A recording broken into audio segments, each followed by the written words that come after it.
Welcome into the Chicago Sun-Times studio for another episode of Sun-Times Game Week. I'm back in the studio with the gang. Annie Costabile here alongside Michael O'Brien, Beth Long. We also want to give a shout out to ABC, our content partner, and all of the viewers that are watching along on their Facebook live stream as well. So thank you guys for tuning in. We've got a lot to cover today. A lot of news. That's always our first topic of the day. Then we're going to go into our Super 25, the new reveal. We're going to review Week 6, preview Week 7, and wrap it up for you. So without further ado, let's get into some of those news topics. They are basketball related. I'm sure you were wondering. Shocked by that fact. Basically, all Joe Henriksen did was write stories for the last week. There wasn't a lot happening. So if you're a basketball fan that hasn't been checking out the site a ton, you've missed a lot. We'll start it out with, I think the biggest news was two big transfers to two teams that were already going to be very good.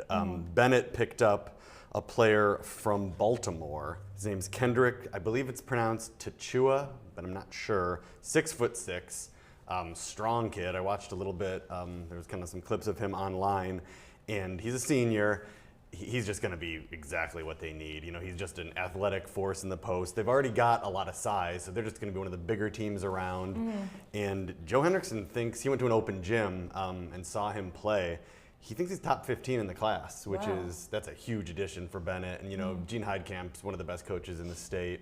They're going to be loaded this year, so up arrow for Bennett, for sure, yes. Plus one. Evanston, who might be the preseason number 1, maybe not, might be number 2, but one of the best teams. They've got everybody coming back except maybe one guy from last year. They added Louis Lesmond. He is from France. He's on the French national team for the under-16. His dad played at Purdue. He's a 6'5" sophomore. Know a little less about him. Sounds like he's going to be an excellent, addition to that sophomore class, which is loaded. They played 3 freshmen last year that were very good. Evanston, correct me if I'm wrong, lost to Whitney Young in the state championship, or how did they finish last season? You're going to make me remember things. They made it. Yeah, they made it to state, right. And they must have lost to Young because Young lost to Belleville West in the title game. So they lost to Whitney Young before. Yeah. Okay. And they lost to Whitney Young the year before, I believe, as well. So is this the year Evanston can push past Whitney Young and others?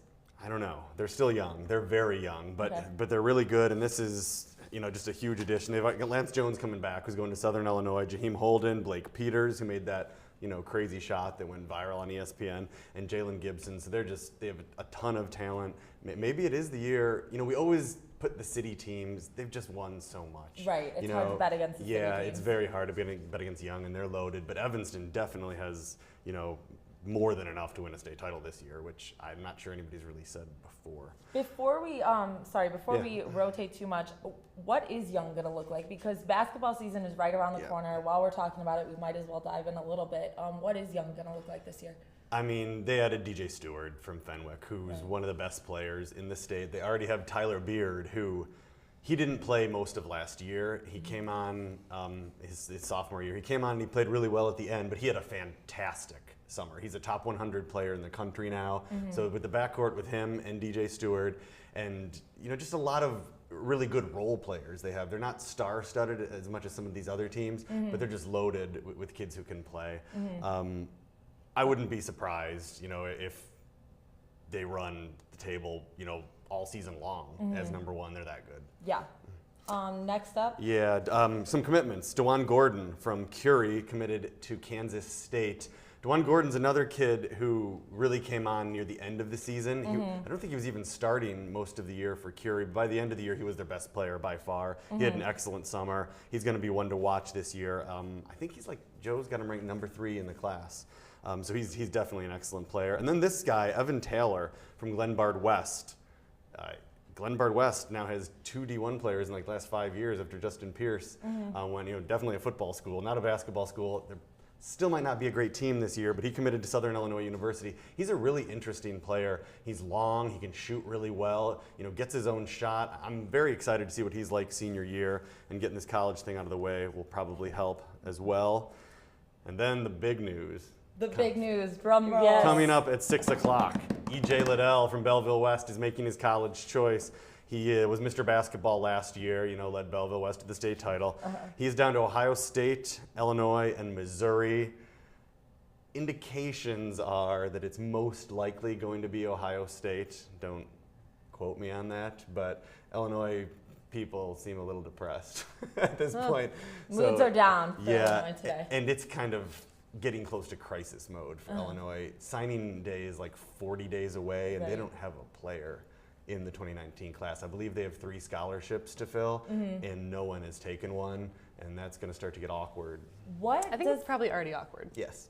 Yeah, it's probably already awkward for Illinois, but what contributes to that? What's the reason for that right now? I mean, this is also kind of upsetting for Illinois fans, but these kids now, a 16, 17-year-old, in their conscious sporting life of watching sports, has never seen Illinois be good. Right.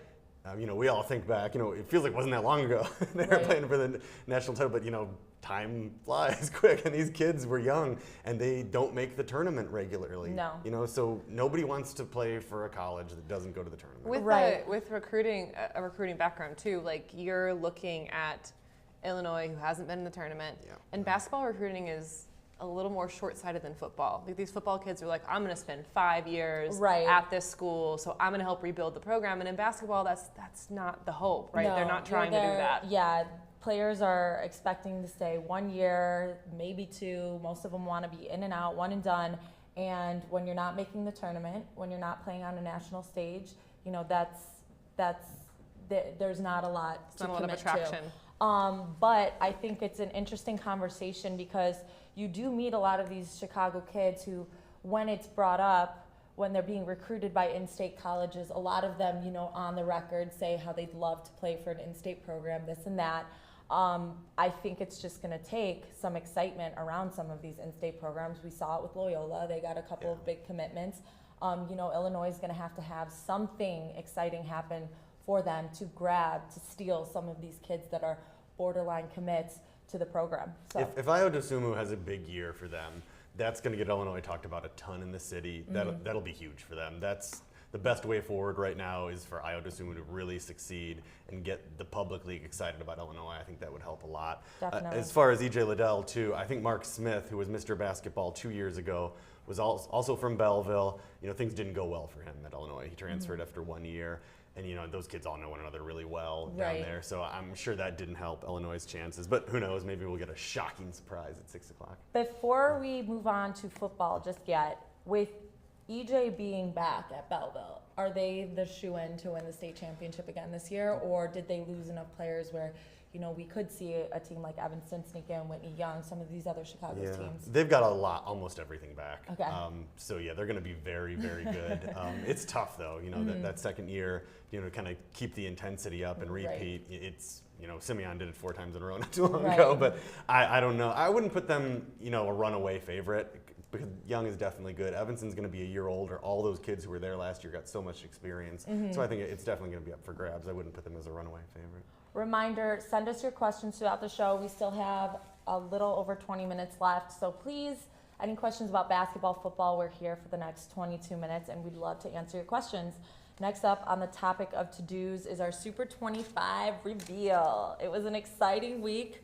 A lot of running clocks. We talked about this before the show started. It was a blowout week. Yeah, there were 9 40-plus point wins in the top 15 this week. One of those was between number 1 and number 4. Yes. Which we were surprised about. But let's get into that reveal. Why don't you tell us who's in, who's out, and why?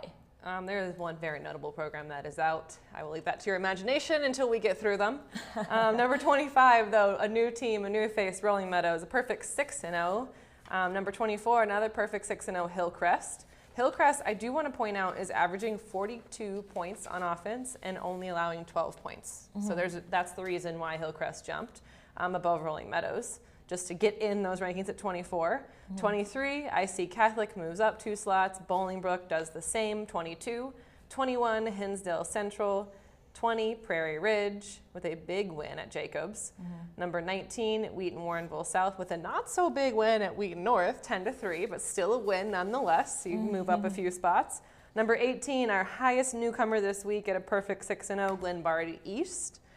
They have 2 really quality wins, which is why they slotted up this high in West Aurora and South Elgin. Both those teams are 5-1. Phillips stays in at number 17 with a 4-2 with a pretty large win. Another running clock. Speaking of 42-0 over Curie. 16 Oswego East, 15 Willowbrook, 14 Montini.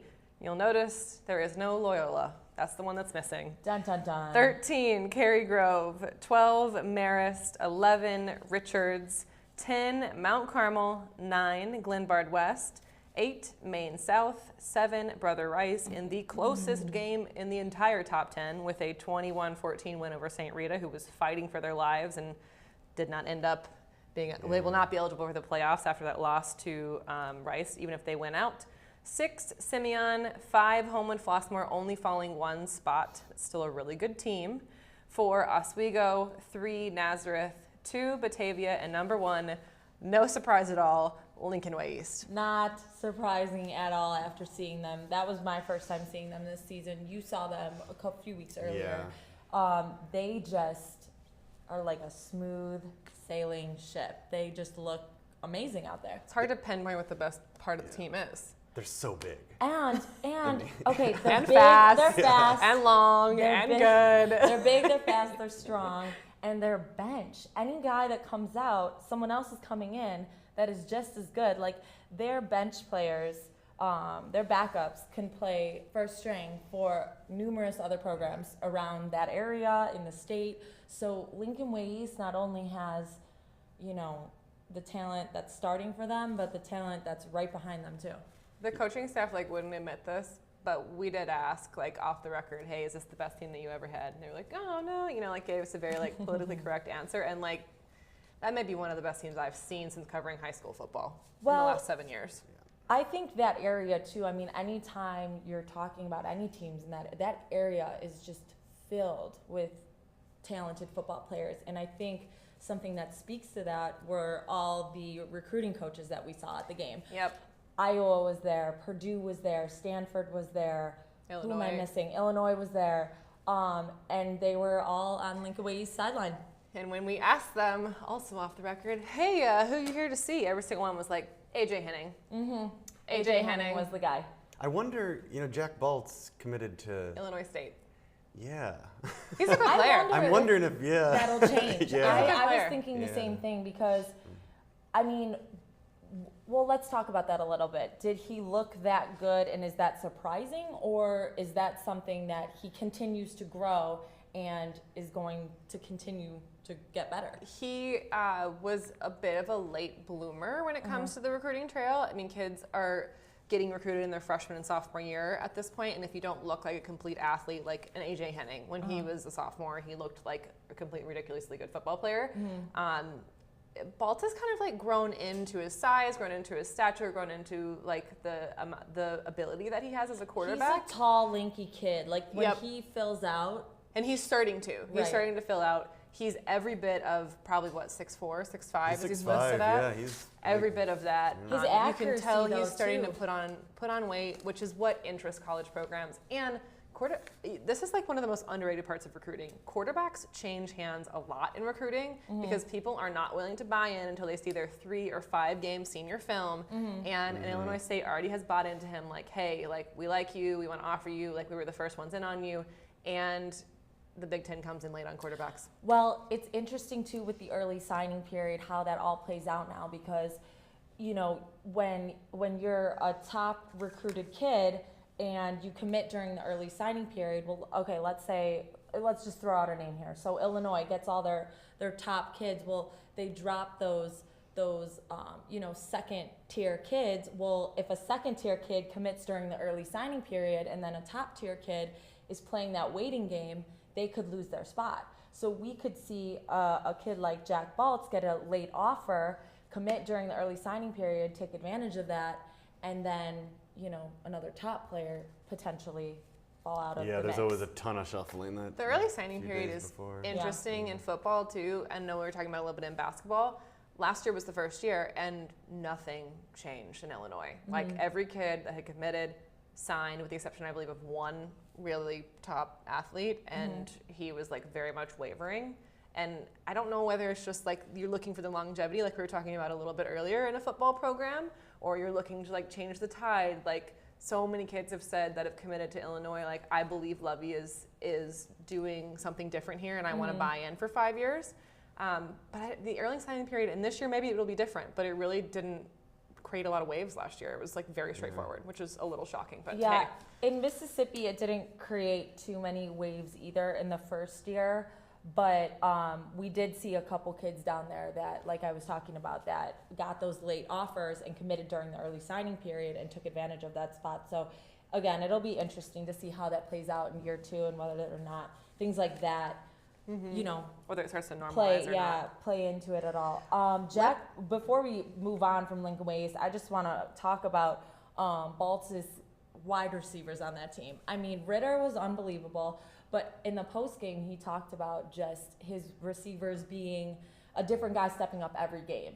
So this game, he connected with Ritter for 3 touchdowns, but Matt Judd played kind of his favorite receiver, it seems. But yeah, it's crazy how loaded they are. Baltz actually grew up in Alabama. He moved here last year, sat behind, I've already forgotten the quarterback's name. Kids graduate and they leave immediately. So yeah, it'll be interesting to see if anybody, 48-6 against HF. I mean, come on, that's ridiculous. One thing that we haven't talked about is that this is the second time I've seen HF. The first time was against Bolingbrook, who is their only losses to HF, and it's kind of both of them are rolling through that conference. HF is good. This is not like Lincoln Waste exposed HF. HF has one of the best defenses that I have seen play this year, other than Lincoln Waste, I guess, obviously, after Friday. Well, talking about HF's defense, how do you think that they did stopping the run? Because, that was something they didn't do too bad. That still showed their strength in defense. They were able to stop the run pretty well. I think there were some bright spots for HF. Unlike last week when I saw Brother Rice Providence, there were not a lot of bright spots for Providence other than Anthony Vaughn Jr., the freshman running back. There were things to build off of for Homewood Flossmoor, and a couple of the coaches also after the game, Lincoln Waste, said this might be the biggest win we've ever had in program history. Yes, I think that speaks a lot to the talent and the quality of Homewood Flossmoor this year. The fact that they could put up that many points on a team that the coaches are looking at as being that quality of a win.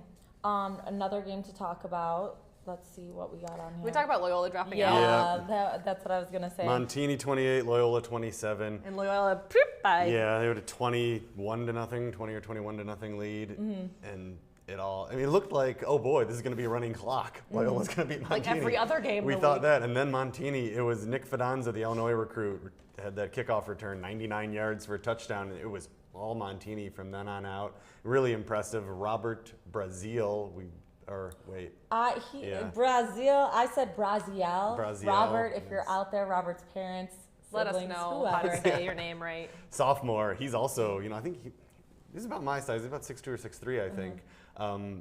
Very, very clutch kid. I mean, to come up with those 2 plays, and it was Loyola's homecoming too. And I feel like as a sophomore quarterback, like those are things that could impact. I think they were on the 3-yard line, and it was 4th and goal, so they had to score. He did. Then he gets the 2-point conversion, which he kind of made himself. I don't know if you saw the video I put up there, but he had to scramble, found a receiver. You don't see sophomore quarterbacks pull that stuff off.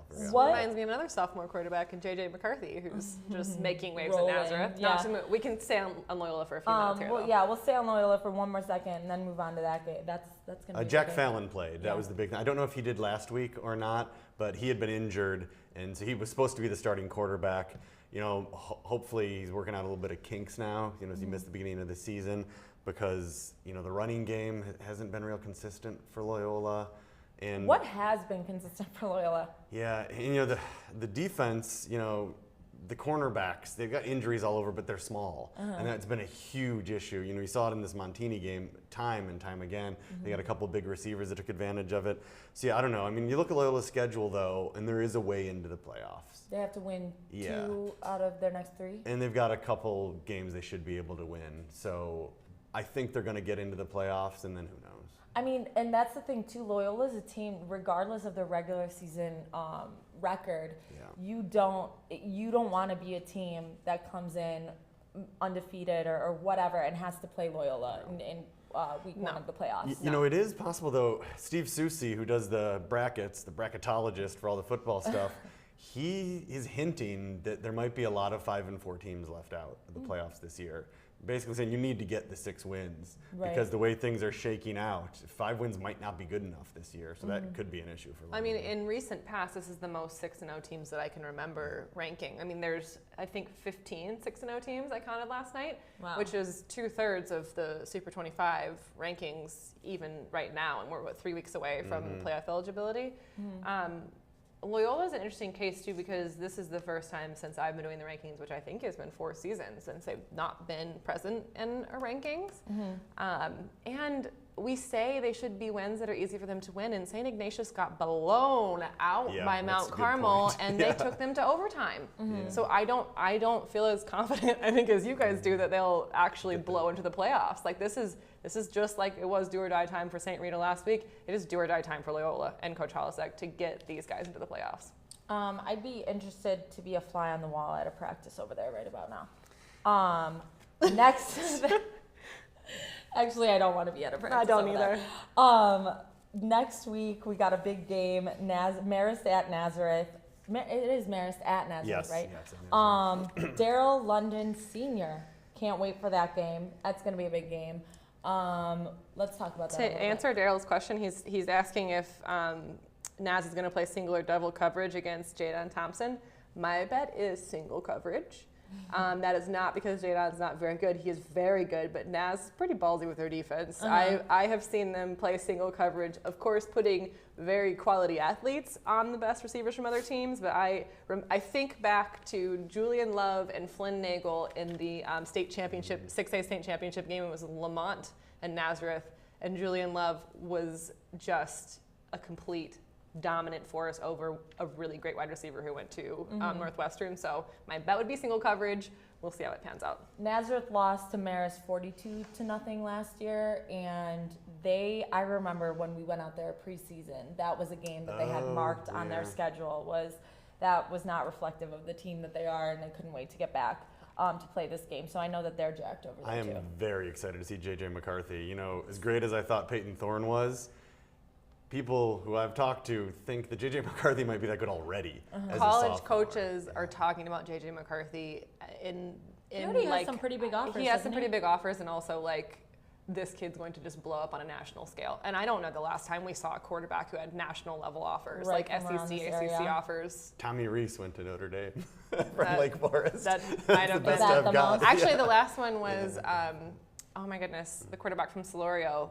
Oh yeah, Quincy Patterson. But he had a Virginia Tech offer and a few other ACC offers. But they're talking like J.J. McCarthy might be like Bama's coming after you. And he's only a sophomore. Yeah, and he's a pro-style quarterback. Which, Yeah, Quincy Patterson. We don't see a ton of those. Yeah, highly recruited. That's going to be just an amazing game. I'm very, very excited. Very clearly the game of the week. If you didn't already know that, it is very clearly the game of the week. Just a reminder, we only have 7 minutes left, so if you have questions, you've got to send them in now. We're running out of time. What are other games? A couple other ones to look ahead. Got to talk about Notre Dame St. Patrick. It's a huge rivalry. It's a ton of fun. I almost had a heat stroke and perished out there last year. But it was a good game. It was like 95 degrees. It was horrible. But I'm looking forward to some much more mild weather. Michael would not last a minute in Mississippi. No. Thank Not God a he is second. still with No us. thanks. This outdoor So coverage thankful you didn't stuff perish. for the birds. I'm going into the gym very soon. But no, Notre Dame St. Patrick, they play at Triton, their home games, St. Pat's. And St. Pat's is having a good year. You know, Notre Dame, we've talked about a lot. You know, Ty Gavin, they're an excellent team. But I think St. Pat's is 5-1, I believe. So that's going to just jack it up. Even when they're not great, that's a super fun game. The kids really get into it. You see 2 great student sections. So I'm looking forward to that one. They're pretty evenly matched too. I wonder. I would put my money on Notre Dame if I had to pick one of the two, but I do think it's going to be a really good game. Yeah, Notre Dame people are predicting like 3 or 4 touchdown wins, so we'll see. Well, we'll see. Yeah. Some other ones, Batavia, St. Charles East should be excellent. St. Charles East lost to St. Charles North, a rivalry game last week, but that should still be a good one. Could be a trap game for Batavia. Not that I think Batavia is going to lose, because I don't, because I think Batavia is just like silent but deadly, but could be a good one. It could be a good one. Then we've got Oswego East, which both teams are undefeated. Yeah, that's going to be big. That's going to be an excellent game. Oswego, this might be their biggest roadblock to an undefeated season here. They're a top 5 team. They've been top 5 most of the year, so that's going to be a tough one. Also, Glenbard West and Hinsdale Central. We haven't talked about Glenbard West much since the week 1 loss. Right, lost to Maine South. Yeah, but last year they overcame that. Right. Did well, so That's we'll see. Actually, I think we should spend a second talking about that. But they lost in week 1 to a great Maine South, and they're proving that they're rebounding well. So that could end up not being a big deal at all. Yeah, and this will be the big test. We'll find out. If Yeah. they can beat Hinsdale Central, then they could be a real force. And we have the player of the week to talk about, which... We do, which I've already made up my mind, so I will have you guys know that this is not going to influence my decision. But I am curious, I'll read you the 3 contenders. John Bean, quarterback from Brother Rice, who threw for a touchdown, rushed for a touchdown, and around 280 yards total offense came from him. Taekwon Cox, a running back, senior from Glenbard West, 96-yard kickoff return to open up the game, and he had 5 touchdowns total. Casual. Just very casual. No big deal. And then Robert Brazel. Robert, like we said, if we're saying your name wrong, please let us know. Montini, sophomore quarterback, responsible for 3 touchdowns and 179 yards. Which is your player of the week if you were going to pick? All great candidates, all of them. But I would have to go with the sophomore quarterback. Hostile environment on homecoming to come in and I think complete, touchdown passes like that under pressure, the 2-point conversion. That to me just is impressive. I mean, I know Cox had 5 touchdowns, but to me, the number doesn't really stand out. It's more, how you're getting it done. And to me, being the sophomore, getting it done like that is pretty impressive. Who'd you pick? Michael? I'll go with Cox. Why not? Someone has to. Wah, wah. Yeah. 5 touchdowns. And I loved how he talked about Western Michigan being his dream school in the preseason. You don't hear that kind of thing. Kids are always, crazy opinions of how great they are, and they should all go to Alabama. So hopefully Taekwon Cox gets his Western Michigan dream offer. Western Michigan, offer the kid. All right, player of the week. Drum roll. Another drum roll today. It's Taekwon Cox. You cannot not give it to a guy who has 5 touchdowns. They scored 6 as a team. Okay. 41 points in a win. Cox, I'm not hating on you. I'm just saying. And sophomore quarterback, come on. That's pretty impressive. And Lions was a playoff team last year, a very solid team. Sure, they lost a couple of big pieces, quarterback being one of them. Mm-hmm. But, I mean, when you score 6 touchdowns and you have one player that scores 5 of them, including a 96-yard kickoff return, Taekwon, you are a player of the week. Congratulations. All right, I can get on board for it. Congratulations, Taekwon Cox, player of the week. Very well deserved. We've got a couple more to talk about, I guess, coming up. We should mention that Phillips and Simeon both won. Simeon destroyed Raby. It was 42-0, another running clock game. They look like they might be charging through an undefeated season. They've got Hubbard this week. We do have a question, though, before we read through the rest of those games. Is it the coaching staff, the talent, the discipline, or what that keeps Bolingbrook from competing with Lincoln Way East and Homewood Flossmoor? I don't think it's any of those things. I think it's depth and just overall talent. I mean, Bolingbrook back in the day when I first moved here had the Aaron Baileys, had tons of really talented athletes, and Bolingbrook has moved to a smaller, not offensive line, not defensive line focused sort of talent stream that's not in anyone's control. That's who's coming to your school. Mm-hmm. And to compete against Lincoln Way and HF, you need big linemen, you need athletic linemen, you need depth. Good question, though, Anthony Winfield. Okay. 2 Yep, more minutes. that is about it. We got Prairie Ridge, Waubonsie Valley, which is a weird game. It's a very weird one, but it should be good, I think. Yeah, nice to see the Fox Valley teams get out and play somebody else because they kind of spend most of their time up there in that area. And Morgan Park and Raby on Saturday should be interesting. Clark and Kenwood. We talked about Hubbard, Simeon. And I haven't decided about my Thursday public league game yet. Possibly Perspectives Taft. Perspectives has Dominic Moore. Really good lineman. We're going to have a story on him this week coming up. And Clemente, my home school, plays Urban Prep Bronzeville. Might go check that one out Thursday, too. Gotta love public league football Thursday. Another team I just want to touch on quickly, a story that I just want to touch on quickly. Coach Parpet over at Lyle brought that program their first conference championship since 1981. I'm an Addison Trail alumni. That's pretty big news over there. I think that's pretty major for that program. Congratulations. Yes, congratulations. I've not thought much about their football program ever, so that's changing, I guess. So we might have to take a look into the Lyle's football program and Coach Parpet. Just a reminder for all of our social media fans, follow us on Instagram. Use the hashtag CST Game Week. Tag us in your photos, your highlights from the game. We want to see the fans. We want to see you enjoying your team. whether we're out at that game or not. So make sure you use that hashtag because we will repost you. Thanks so much for tuning in to another episode of Sun Times Game Week. We'll be back next week, same time, same place. Thanks, guys.